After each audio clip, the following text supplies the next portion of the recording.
माई smart study group daily static video G K series में आपका स्वागत है।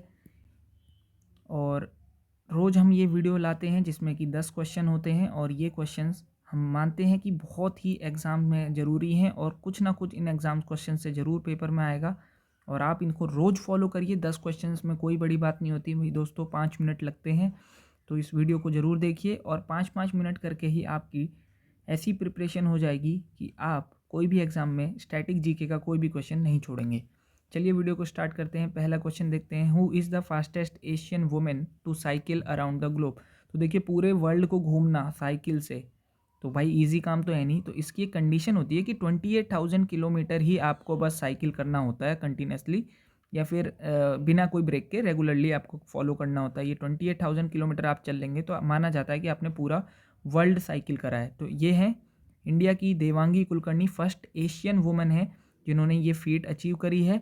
देवांगी कुलकर्णी 19 ईयर की थी और जब वो ये कर रही थी तभी उनका बर्थडे भी आया और वो 20 साल की हुई थी जब उन्होंने ये कंप्लीट कर लिया था। उन्होंने बताया कि उनको स्पेन में गन पॉइंट पे या फिर नाइफ के पॉइंट पे लूटा भी गया और उनको रशिया में कई बार स्नो में ही कैंप करके पूरी रात बर्फ़ में ही सोना पड़ा। इस तरीके से बहुत सारे स्ट्रगल करे हैं और उन्होंने बताया है कि इस फीट को अचीव करने से उनको ज़िंदगी के और वर्ल्ड के और अपने से रिलेटेड सारी कमियां और खामियां पता चली। ठीक है, इसमें उनकी फैमिली में बहुत सपोर्ट करा। पूरी ट्रिप उनकी फ़ंड करी थी उनकी फैमिली ने, वेदांगी कुलकर्णी जी। नेक्स्ट क्वेश्चन देखते हैं, Bhakra Nangal dam is located और is built on which river. कौन सी नदी पे बना है? ठीक है, तो डैम ऐसे नदी पे बन जाता है, तो ये बना है सतलुज नदी पे। ठीक है, सतलुज नदी पे बना है। इस पे रिसेंट में कंट्रोवर्सी भी रही थी जब एपेक्स कोर्ट ने ये किया था कि 7.8% जितना भी रेवेन्यू जनरेट होता है, इससे इलेक्ट्रिसिटी जनरेट होती है, उससे जितना पैसा बनता है वो हिमाचल प्रदेश को दिया जाए। तो जो वहाँ लोग थे आसपास के गांव के, भाई कहीं डैम बनता है तो आसपास के लोगों को वहाँ से डिस्प्लेस कर दिया जाता है, वहाँ से हटा दिया जाता है और कहीं और स्थापित किया जाता है। तो उनको कोई जब नेहरू जी ने ये डैम बनवाया था, आज से 90 साल हो गए होंगे। ठीक है, तो जब ये डैम कंप्लीट भी हो गया, वहाँ से डिस्प्लेस हुए लोगों को अभी तक वहाँ से कोई बेनिफिट नहीं हो रहा है, उनको कोई भी कंपनसेशन नहीं मिल रहा है। इसके ऊपर अभी भी इस पर कंट्रोवर्सी चल रही है।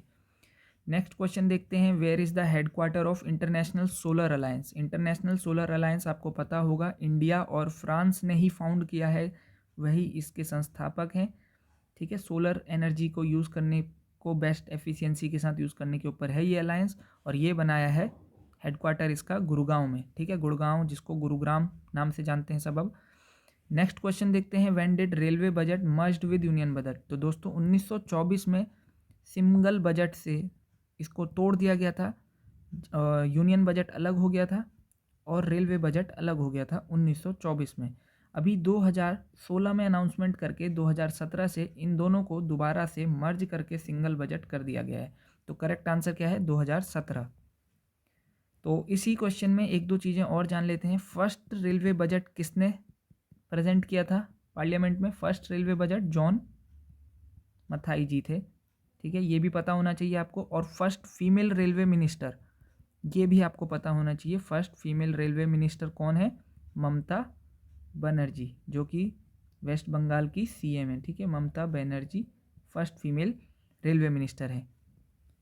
नेक्स्ट क्वेश्चन देखते हैं, द फेमस दूध सागर फॉल्स। फॉल्स मतलब होते हैं झरने।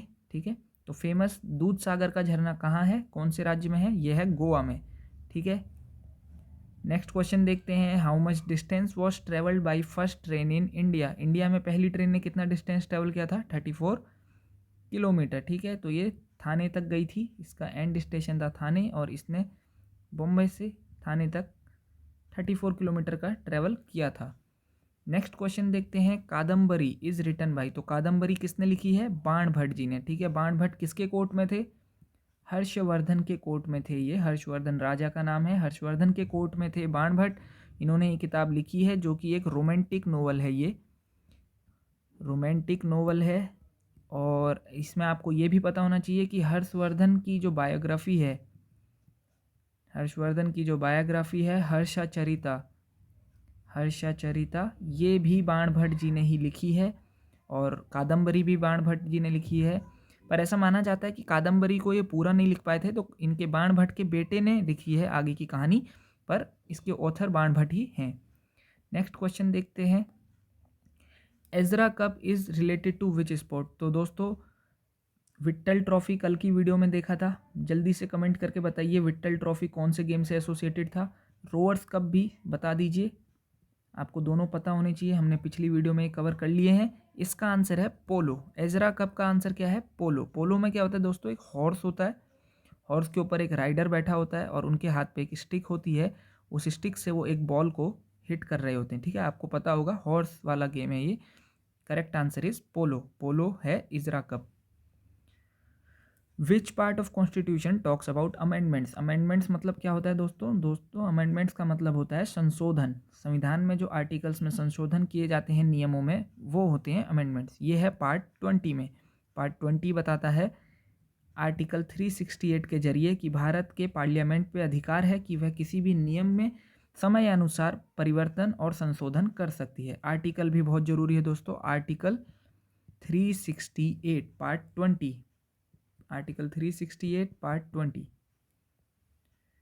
आज की वीडियो का आखिरी सवाल देखते हैं, नेपोलियन ऑफ इंडिया किसको कहा जाता है। आपको पता होगा नेपोलियन माना जाता है, इन्होंने सबसे ज़्यादा वर्ल्ड के एरिया में अपनी विजय प्राप्त करी थी, इन्होंने लगातार जीत हासिल करी थी युद्धों में और सबसे ज़्यादा अपने साम्राज्य को बढ़ाया था। तो भारत में नेपोलियन कहा जाता है समुद्रगुप्त को। इनको हीरो ऑफ 100 बैटल्स भी कहा जाता है, 100 युद्धों का हीरो।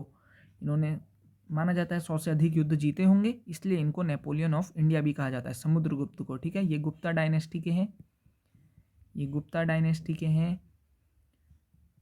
तो इसका करेक्ट आंसर है Samudragupta is known as the Napoleon of India. दोस्तों कमेंट करके बताइए महाराजा धीराज किसको कहा जाता है, महाराजा धीराज। ठीक है, ये हम अगली वीडियो में इसका क्वेश्चन होगा, आप फिलहाल सर्च करिए, कमेंट करके बताइए महाराजा धीराज किस राजा को कहा जाता है। तो थैंक यू वेरी मच दोस्तों, इस वीडियो को लाइक कर दीजिए, सब्सक्राइब कर दीजिए हमारे चैनल को और इस वीडियो को अपने दोस्तों के साथ शेयर ज़रूर करिए। ठीक है, सब्सक्राइब करने के साथ साथ वहाँ पे एक नोटिफिकेशन बटन होगा, उसे भी क्लिक करिए ताकि आपको डेली हमारी इस वीडियो की नोटिफिकेशन ज़रूर मिले। और डेली प्रैक्टिस करते रहेंगे, धीरे धीरे स्ट्रांग होंगे, स्टेप बाय स्टेप प्रोग्रेस होगी हमारी। ठीक है, तो कोई स्ट्रेस नहीं लेना है दोस्तों, स्ट्रेस को मार दो गोली, भूल जाओ स्ट्रेस भी कुछ होता है। टेंशन बिल्कुल नहीं लेनी है आपने, जो हो गया सो हो गया। जो बच्चे की कट ऑफ क्लियर हुई है रिसेंट एग्ज़ाम्स में, किसी का कहीं सिलेक्शन हुआ है, बहुत अच्छी बात है, कॉन्ग्रेचुलेशंस हमारी तरफ से। जिन बच्चों का नहीं हो पाया दोस्तों, निराश नहीं होना है, तैयारी करते रहिए, अगले नोटिफिकेशन का वेट करिए और अपनी प्रिपरेशन को बिल्कुल ही स्ट्रॉन्ग रखिए। ठीक है, ढील नहीं देनी है बिल्कुल भी, रोज़ वीडियो को फॉलो करिए, सपोर्ट आपको हमारी तरफ से पूरा मिलेगा। और अभी मैथ की सीरीज़ भी स्टार्ट हो गई है, शुभम चौधरी सर जी के नाम से चैनल पे जाइए, मैं डिस्क्रिप्शन में लिंक दे दूंगा, उस वीडियो को भी देखिए। और मैथ की प्रिपरेशन बहुत बढ़िया तरीके से कराने वाले हैं हम लोग। तो थैंक यू वेरी मच दोस्तों, गुड बाय।